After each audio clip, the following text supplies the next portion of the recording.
Hello, everyone. Hey, Mitchell here at Streaming Consciousness.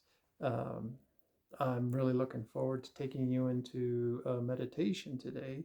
Um, and uh, Boy, we're gonna start out, I think, by sort of examining what's going on in the world uh, and using those as touch points. Um, I think, right now, being, what is it? It's January 12th. It's the 2025. We've got the big guys on the stage right now are, there's kind of the bad guy that's taken over. That would be the, the president elect. And then there's kind of like all the people are saying, wait a minute, I don't see how that happened because it doesn't feel like he actually did what he claims to have done, which is won the popular vote, won the electoral college, and all that stuff. Um, but that guy being on the main stage to me is, hey, who is that? What is that? Well, to me, it's ego. And um, I feel like collectively we're moving through a place where ego needs to be softened. And, kind of the older might makes right ego is no longer relevant. And we don't need that. And so here we have on a very in your face worldwide example is these big figures. There's the president elect for the United States, and then there's that guy over there in Russia, uh, our friend, the Putin guy. And, that to me is old school ego and might makes right and kind of chest puffery and getting the top of the food chain on the seventh grade playground. Um, but it's irrelevant now. That's no longer part of the party and part of the play. The play has moved on, so they're fighting hard to be able to stay in. So we just look at that and then can we park that somewhere? Well, I don't know. Let's see if we can in our meditation. So I think a big piece of this is looking at those characters and not being threatened. Okay. There's a lot of fear and anxiety that, oh my God, the world is going to be trashed in the next 4 years. And, environment and resources are going to be just squandered. And do you want that? No, then stop looking at that. I mean, if there's actions that you can take them, but don't take them with in a mindset that exudes futility or exudes resentment. So let's first straighten out what's going on in here as far as fear and anguish that has any relation to that. And then, we can address it out there with a very mature perspective. Okay. So, to begin with, um, as always, I come to the breath. The breath is the gas pedal and the brake. It can be both. And um, the gas pedal is the sympathetic nervous system, and that's breathing through the mouth, that's breathing into the chest, and that's getting the sympathetic going. And that's where most people in our culture actually breathe. We overbreathe by between 50 and 150%, believe it or not. Very American of us, almost like the same percentage of people that overeat and how much we overeat. So, part of that overeating is compensating for carbon dioxide off gassing from overbreathing. So, um, back to the breath, turning off or feathering off the gas, and maybe tapping the brake is breathing only through the nose. Breathing through the nose, you trigger diaphragm breathing. That triggers deeper breaths. So we do the belly breaths almost involuntarily when we concentrate on breathing through the nose. Why are so many meditations based on breath? Well, when we bring our attention to breathing calmly, we actually bring the body down. The body is no longer sending so many signals of, hey, uh, things are happening here. The sympathetic nervous system is turned off, and the parasympathetic nervous system gets to be in the driver's seat. The parasympathetic, it's okay, rest and relax. That is our dominant signal sending back up to the brain. The brain says, oh, everything's okay. Then the brain is far less triggered, and it can relax as well. Um, you can sign up for my classes. I'll be having them posted eventually in this space. I do polyvagal, breathwork, mindfulness courses, and you can access all that stuff in the near future right here. So just come back, keep looking, and you'll find it. So anyway, we breathe in and out only through the nose. We breathe out longer than we breathe in. This again is a down regulator. It turns off the adrenals, moves our attention higher into the brain rather than being down here in the amygdala, the rat brain. We move up into maybe the hippocampus, the forebrain, the prefrontal. So these are all better places to be if we want to meditate. Meditate without judgment, meditate without attachment, those types of things. We get out of that conversation in the mind that's always, he said, she said it. And we quiet the voice in the mind when we quiet the body. So we're going to breathe in through the nose, out through the nose. Tongue is at the roof of the mouth, just behind the front teeth. The jaw is loose, but the mouth is closed. Just a little bit of space between the teeth, and then the head is stacked directly on the spine. The chin is ever so slightly tucked.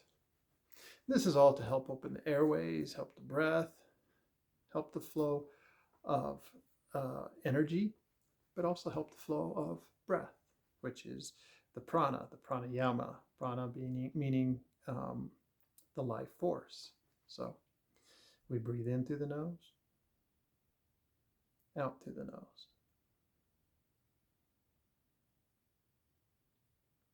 And that breath is maybe a 2 count in. Remember, we tend to overbreathe. So we're going to concentrate on breathing lightly. So it's only a 2 count in, maybe a 4 count out with a pause, a 1 or 2 count pause in between. So just breathe in and out.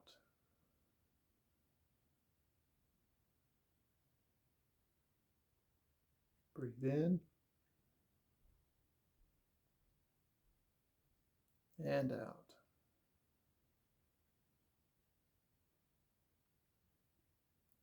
And with your next inhale, bring your awareness in. Bring your awareness in with the inhale.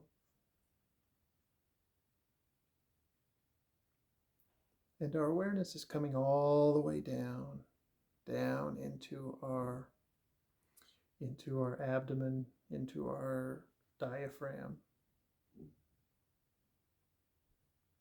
And if you would like, and I actually encourage it, gently close your eyes so that you're breathing in and you're visualizing that breath coming in and all the way down to the solar plexus, to the diaphragm. And then the diaphragm moves up into the rib cage, And we're just breathing in, maybe a count of 2, pause, and out.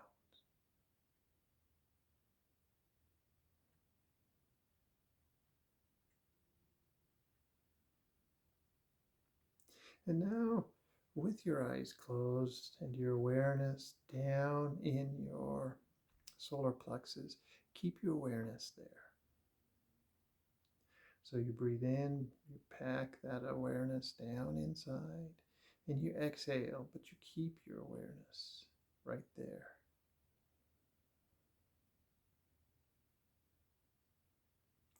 And with your awareness way down inside, we're just going to notice.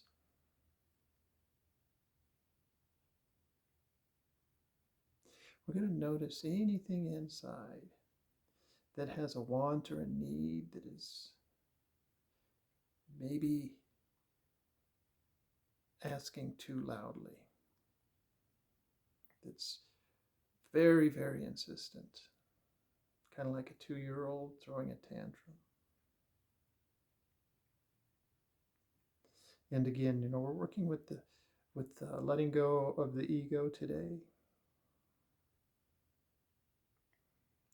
We're looking at some of these very insistent political figures that tend to be the embodiment of dysfunctional ego. And look inside, see if there's anything like that in you.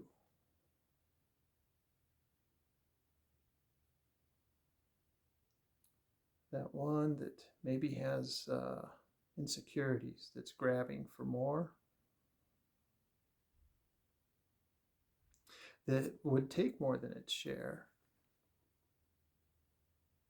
just to ensure that it had a sense of physical security somehow, or some sort of advantage or superiority, anything like that. And really listen to that voice, listen to it, and ask why it feels it needs this.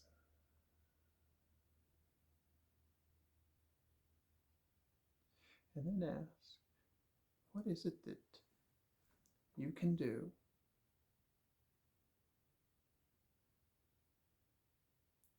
to help it feel secure?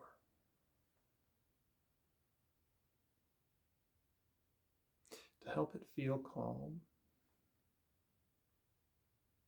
That can address what it perceives as urgent needs,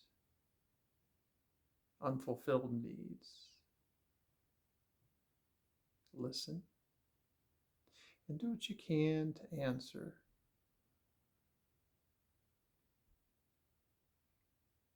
And notice if this voice is calmed or if it still feels anxious.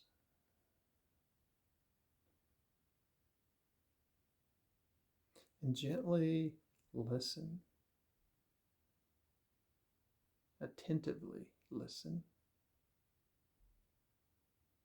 And don't, be careful not to belittle or discount anything that this voice has to say. Listen earnestly. And maybe give it a face, give it a character. It might be, your very self at 4 years old, or at 2 years old, or at 7 years old. Just see if there's a moment, a place, a time in your experience when there was an insecurity, or somehow it was belittled, or its needs weren't met, or there was a perceived inequality. And listen. Look at the circumstances surrounding whatever that is. If you did find a situation, And if you didn't, just imagine what the circumstances are that cause any sensation of desire, lack, inequality, any one of these um, ego triggered style in insecurities, anxieties.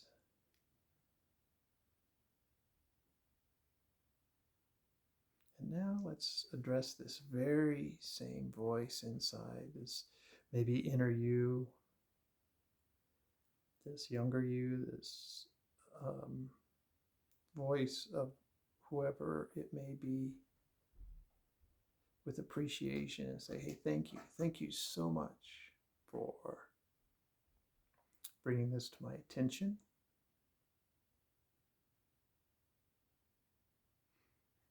Let the voice know that everything is okay, that you've heard, and that its concerns are being addressed. You can maybe imagine the breath, the life force coming in and feeding this voice, nourishing, allowing it to go from an anxiety or anguish or a fear and transmuting it to an experience that gave you strength, that gave you an awareness, gave you something that helped you move on.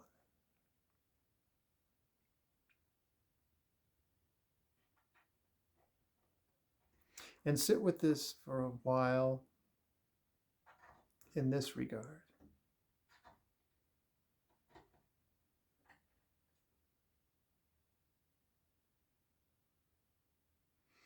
Really, really allow this transmutation to sink in. That this issue brought up something that caused you to grow stronger, that gave you an awareness, that educated you, that helped you become more empathetic with others in whatever regard this happens to be. Especially if it's fear, anxiety related.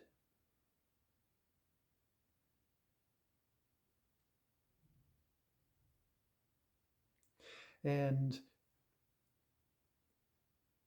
continue to feed this voice with prana, with understanding, with empathy, until it feels fully transformed into a strength, into something that carries you forward in your journey.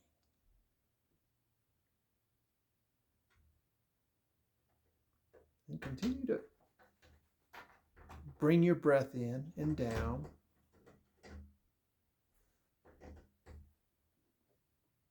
Down into your diaphragm, your solar plexus. This is your power center. This is where the ego may feel the most insecure, and where, once resolved, once transmuted, the power itself becomes something very malleable,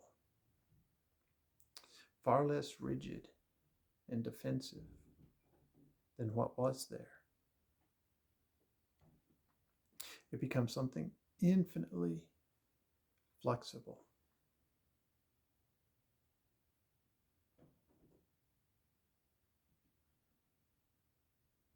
And so we're going to breathe gently in through the nose,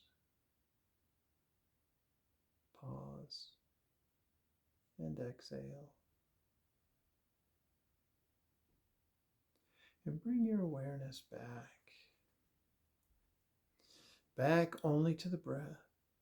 Bring your consciousness back to the wider self, the wider being of you.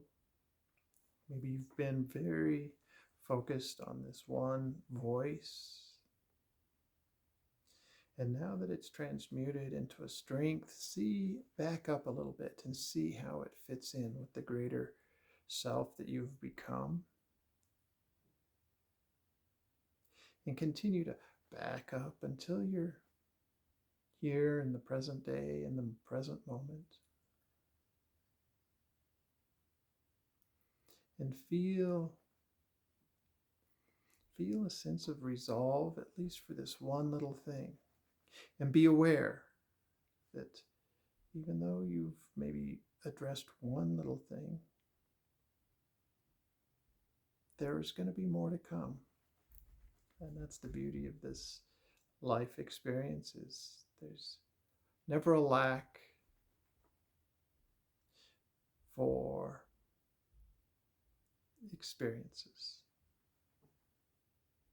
And if we learn to greet them as they come, then they don't get stored. They don't get tucked down and show up as dysfunctions, as trauma, as those types of things.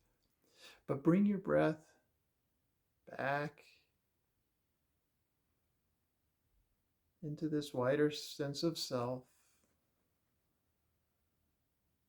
And know that you're much, much larger than this little one that you were just visiting with. That one little voice. That you have a vast community of consciousness that's all here for you.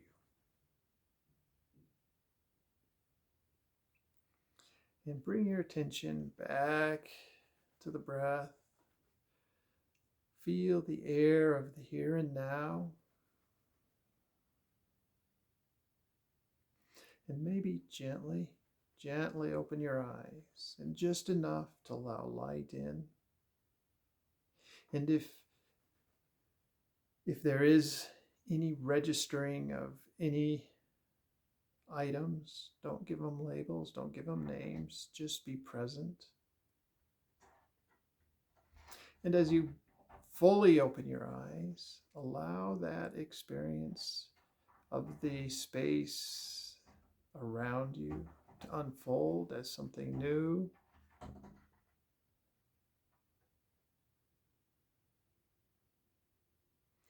And